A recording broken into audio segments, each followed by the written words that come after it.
Pain can be caused by the loss of a sibling, the loss of a child,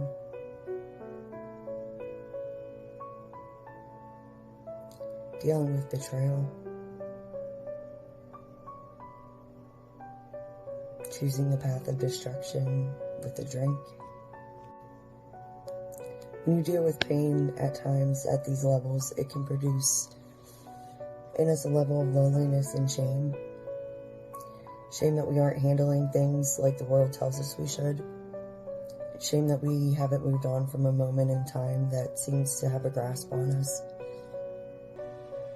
During a time when women weren't known to really fend for themselves, they had to figure out what to do. And trying to figure out what to do during such loss is hard. That's a paralyzing type of pain. So what they do is they travel back to her mother-in-law's homeland. Her and her mother-in-law, her one sister-in-law, goes back to her own homeland. And Ruth decides to take one step at a time. She works through her pain. You'll see her gleaning in the fields in her story, trying to take care of her and her mother-in-law, because what else can you do after a loss like that? How can you pick up every day knowing that the person you thought you were going to spend your life with isn't there anymore? The important part of her story is because she chose to take that next step every day, it allowed God to open up a path for her, and it allowed her to experience a chance at happiness again with a new husband. And because of Ruth, we have the line of King David. How do you take that next step and get over pain, though? What if you're not ready to get over the pain yet? What if you just want to live there for a while because that's your only form of attachment to whatever you lost? What do you do when you're paralyzed beyond measure? The only thing you can do is pray. Pray to God and lean on Him and listen with intent. He'll lay out the next step that you're supposed to take.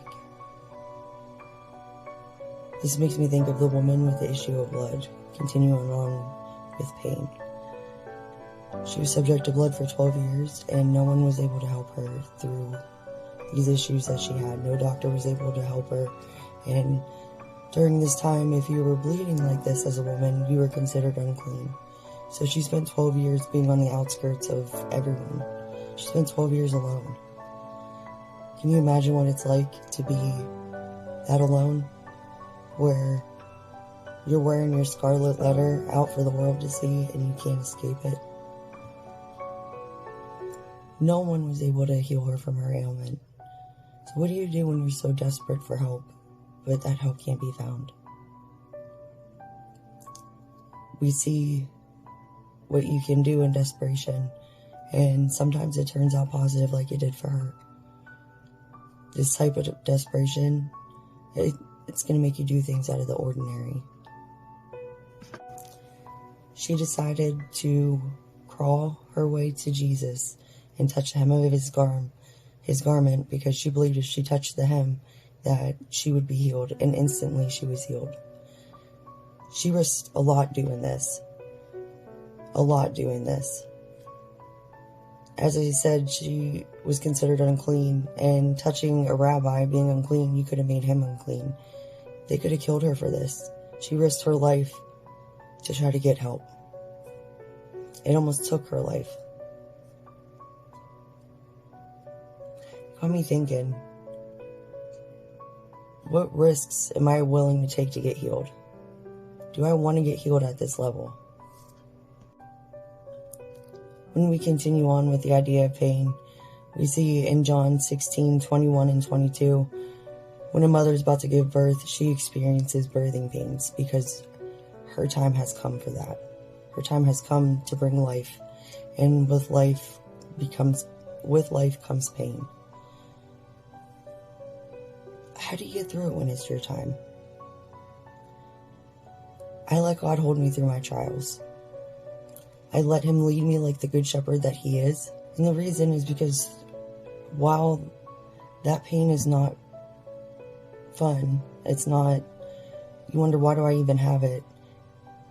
Going through that type of pain, it's going to show the true strength that you have in you that you might not see in any other situation.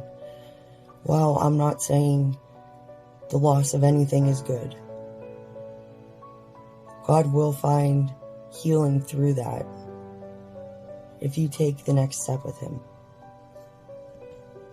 Getting through pain, losing a loved one, losing a part of yourself, losing a pet, finding out that you have some type of health issue that's going to take away a part of your life that you've known forever.